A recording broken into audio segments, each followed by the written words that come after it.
In this video, you will learn how to quickly and effectively compare companies using the Quant Investing stock screener.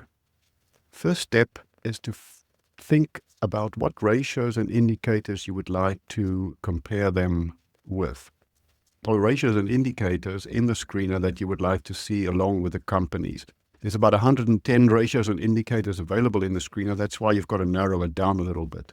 I built a template already. I called it comparisons. You will see these are all the ratios that's in there. There's quite a lot of them. You can see it's a slider at the bottom to show you all the different ones. The next thing is you've got to build a quick watch list for all the companies you would like to compare. Go to watch lists and then add a watch list. Just call it compare. Now you have to add the companies you want to compare to the watch list. So we just say add a security. So we go. Once you've added all the companies, you just click load. And then let's go to the template that we created, comparison, and you load the template. And now you can see you've got all the companies here with all these ratios and indicators that you selected to the template. Here's the magic formula rank. So lower is always better. So you see that Alphabet is the lowest ranked or the best ranked according to the magic formula. Price to cash flow, let's see.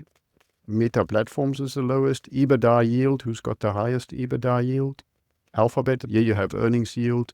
If you want to go to PE, you can see that the lowest is Alphabet, the highest is Apple at 32 PE. These are all trailing 12 months data. And then you can go through all the ratios that you selected. For example, which one has got the best 6 months price index? It's Alphabet as well.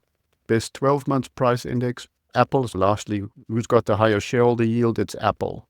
Shareholder yield is dividends and stock buybacks. That gives you a good idea of how you can compare these companies. And of course, if you want more information on a company, you can just click on its name. Here you can see all kinds of ratios. Here are different categories for this company specifically. You can, for example, say on a price to earnings basis, how expensive has it been compared to the past few years? You see it's quite at the highest level. In 2016, it had a price to earnings ratio of 10, and now it's got 30. And you can do the same for all these other ratios. Let's just see on free cash flow yield basis. It's also at the lowest. It was at a free cash flow level of 10, a lot cheaper than it is now. This is for Apple. And to go back to the list, you just click to go back to the list. That's basically it. It shows you how to compare these companies. I hope you find it helpful. If you have any questions, as always, on the bottom right of our website, just click the Get Help button and we're there to help you.